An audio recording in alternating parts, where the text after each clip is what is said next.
of kind of combining humanity's entire knowledge, feelings, everything. And leveling the playing field and making it accessible to anyone and everyone. I'll tell you, the one thing I have to say, which is just continues to shock me, isn't it wild that the world's most powerful technology today, I would argue generative AI, is available for free to anyone with a smartphone? Holy shit, I would have never, if you went back 10 years and say, we're going to have this kind of AI that's able to do all these things, answer questions, understand what it's seeing, enable all these things, how much do you think it would be available per person? If I'd have to subscribe for like $1 million or a company, it's free. And it's getting better every day. The only challenge is a lot of these AI models are based upon Western culture and Western knowledge base, even though we're scraping the world. The training sets, right? So I just got back from a week in India. I was in Bangalore, Delhi, and Mumbai. Amazing, brilliant individuals. Your heritage there, amazing place, right? 1.4 billion, very literate, very young, very hungry. Cognitive hungry, I should say,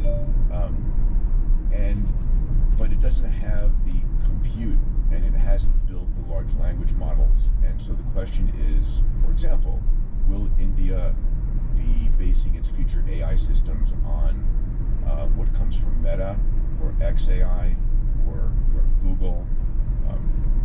What's the other one? Oh yeah, OpenAI.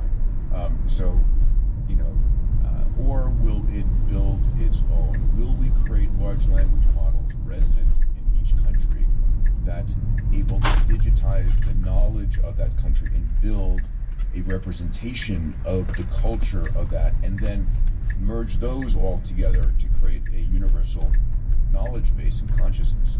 I mean, it's an amazing time to be alive. I keep on coming back. It's like wow. I'm the same, and I honestly think every time I talk to people, I was out for dinner last night here in the Cayman Islands with friends who are very smart, and I was talking about AI, and even though they use ChatGPT, they're still not understanding the power of where it is today. Because people are almost afraid to ask it questions. It's like, partly it's like you kind of need to know how to do it a little bit. And even if you talk to it, I speak to it on my phone and it works really well.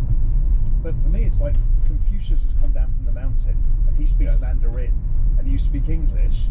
You don't really know how to interact properly, and you do it superficially.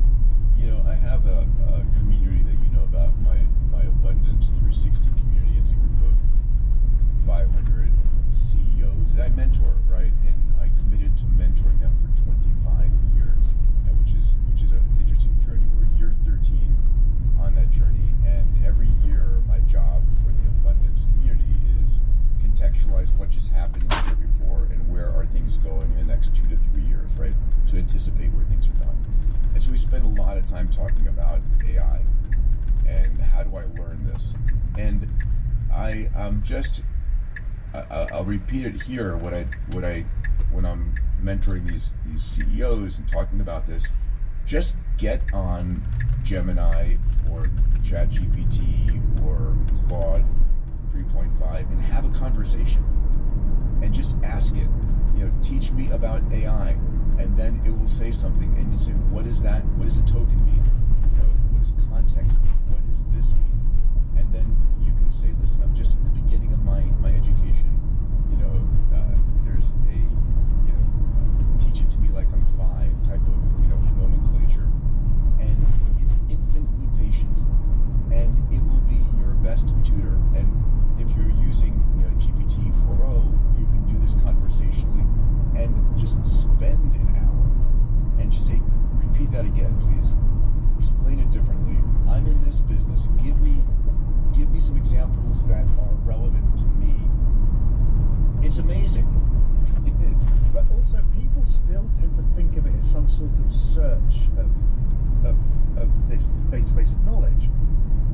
what I find really interesting is, like, let's say you've got a personal problem at work. You've got a complicated situation with a complicated person, you want to know how to approach it. Honestly, just go and ask ChatGPT or Claude and say, listen, here's my set of problems here. I want to get this kind of outcome. How do I approach it? Its ability to think things through is extraordinary. Really important point. You, me, anyone listening, we only know how to think the way we know how to think, right? It's obvious, but and so you can have it be an interpreter for you. So, for example, if you are for one position politically and you're speaking to someone on the opposite side, you can say, listen, this is my position. I'm about to speak to somebody. This is their views. Can you help me explain my position in a way they might understand it better?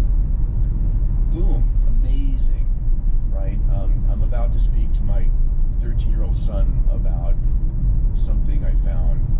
Help me understand. What's a good way to approach this?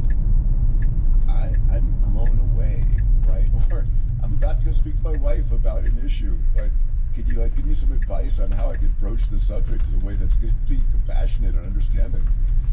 I mean, I use it for these things a lot because, yes, the search